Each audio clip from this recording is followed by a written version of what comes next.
छत्रपती शिवाजी महाराज की जय। पंढरपूर नगरपालिकेच्या येणाऱ्या निवडणुकीच्या प्रचार शुभारंभाच्या निमित्तानं उपस्थित असलेले आपल्या राज्याचे ग्रामविकास मंत्री, आपल्या जिल्ह्याचे पालकमंत्री सन्माननीय जयकुमारजी गोरे साहेब यांचं पंढरपूर शहरातील तमाम नागरिकांच्या वतीनं आणि भारतीय जनता पक्ष आणि मित्र पक्षाच्या वतीनं या ठिकाणी मी स्वागत करतो। आपल्या सगळ्यांना माहिती आहे की उद्याच्या 2 तारखेला या शहराच्या नगरपालिकेची निवडणूक येऊ घातलेली आहे आणि या 18 प्रभागामधून 36 नगरसेवक आणि 1 नगराध्यक्ष यांना आपण या निवडणुकीमध्ये मत देऊन विजयी करायचं आहे। आपल्या सगळ्या कार्यकर्त्यांच्या पाठबळावरती भारतीय जनता पक्षानं ही निवडणूक पक्षाच्या अधिकृत चिन्हावरती लढवण्याचा निर्णय घेतलेला आहे। कमळ या चिन्हावर आपण या शहरामध्ये उमेदवार उभा केलेले आहेत।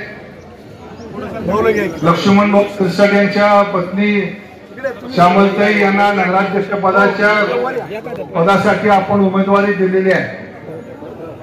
मित्रांनो, तुम्हा सगळ्यांना माहित आहे स्वर्गीय सुधाकरपंत परिचारक मोठे मालक त्यांनी या शहराच्या चांगल्या भवितव्यासाठी आपल्या आयुष्याची जवळजवळ 40-50 वर्षे या ठिकाणी खर्ची घातलेली आहे आणि त्यांचाच वसा आणि वारसा घेऊन आपण सगळेजण या ठिकाणी काम करतोय। 2016च्या निवडणुकीच्या वेळेस या शहरामध्ये भारतीय जनता पक्ष आणि पंढरपूर विकास आघाडीच्या वतीनं आपण उमेदवार विजय केले, लोकांनी आशीर्वाद दिला प्रचंड मताने।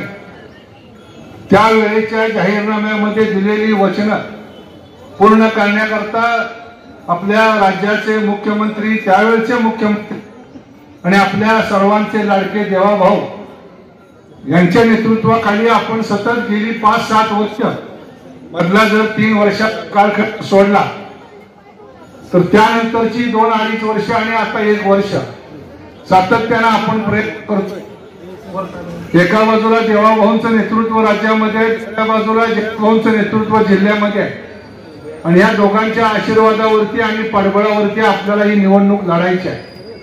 विरोधक इथं किती जरी ते नाव आणतात तर या पंढरपूर शहरातल्या नागरिकांना 25 वर्षापूर्वी शहर कसं होतं आणि आज शहर कसं ते सगळ्यांना माहित आहे। आज त्यांच्याकडे कुठलाही मुद्दा नाही आहे, मग कोणतरी खड्ड्याचा मुद्दा काढायचा, कोणतरी धुळीचा मुद्दा काढायचा आणि ही निवडणूक कुठेतरी वेगळ्या भावनिक लाटेवरती नेण्याचं काम या ठिकाणी सुरू आहे। आपल्या सगळ्यांना माहित आहे या पंढरपूर शहरामध्ये, सोलापूर जिल्ह्यात नाही तर पश्चिम महाराष्ट्रात हे 1 लाख लोकसंख्या जेवढं मोठं शहर आहे की ज्या शहरामध्ये सगळ्या पद्धतीनं आपली ड्रेनेजची व्यवस्था आपण पूर्ण केलेली आहे। भाऊ देवाभाऊंच्या मदतीनं या शहरातल्या येणाऱ्या वारकऱ्यांसाठी आणि नागरिकांसाठी मग पिण्याच्या पाण्याचा 18 टाक्या उभा करण्याचं काम असेल, ही सगळी कामं या ठिकाणी आपण पूर्ण करत असताना जवळजवळ 250 कोटी रुपयाचे 25 रस्ते गेल्या 3 वर्षामध्ये सरकार आल्यानंतर या शासनाच्या माध्यमातून आपण कॉन्क्रीटचे डांबरीकरणाचे पूर्ण करतो। भविष्य काळामध्ये पंढरपूर तीर्थक्षेत्र राष्ट्रीय आणि आंतरराष्ट्रीय स्तरावरती नेण्याचे या ठिकाणी आपण काम करतोय। नमामि चंद्रभागेच्या माध्यमातून चंद्रभागा शुद्धीकरणाचं काम या ठिकाणी हाती घेतलेलं आहे। पंढरपूर शहरामध्ये जवळजवळ रोज 40 टन प्रतिदिन कचरा आपण या ठिकाणी गोळा होतोय, त्याचं विघटीकरण करून त्याचं कंपोस्ट करून त्याची विल्हेवाट लावण्याचं मोठं काम या शहरामध्ये पूर्ण झालेलं आहे। पंढरपूर शहरामध्ये येणारे सगळे हायवे, सगळे रस्ते आपण नॅशनल हायवेनं जोडायचं काम या ठिकाणी पूर्ण केलेलं आहे। गडकरी साहेबांच्या माध्यमातून वाखरी ते पंढरपूर हा सुद्धा रस्ता कॉन्क्रीटचा 4 लेन करायचं काम सुरू आहे। सरगम चौकामध्ये त्या ठिकाणी ओव्हरब्रिज बांधायचं काम सुरू आहे। टाकळी चौकामध्ये ओव्हरब्रिज बांधायचं काम सुरू आहे।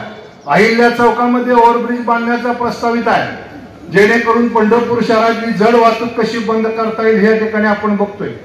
या येणाऱ्या वारकऱ्यांना आणि इथल्या नागरिकांना सुरक्षित जीवन जगता यावं म्हणून जवळ 165 CCTVच्या माध्यमातून या शहरातल्या कोपऱ्यावरती पोलिसांच्या माध्यमातून लक्ष ठेवण्याचं काम या ठिकाणी केलं जात आहे। यात्रा कालखंडामध्ये आपण बघितलं की गेल्या 3 वर्षामध्ये मग देवाभाऊ असतील, जयभाऊ असतील, आपले एकनाथ शिंदे साहेब असतील, या सगळ्यांनी जातीनं लक्ष देऊन ही यात्रा अधिक चांगल्या पद्धतीने कशी करता येईल याकडे लक्ष दिलं। खूप मोठे प्रश्न आपण या ठिकाणी सोडवलेले आहेत। वेळोवेळी उद्यापासून ते सगळे प्रश्न आपण लोकांच्या बरोबर आपण त्यांना संबोधित करणार आहोत।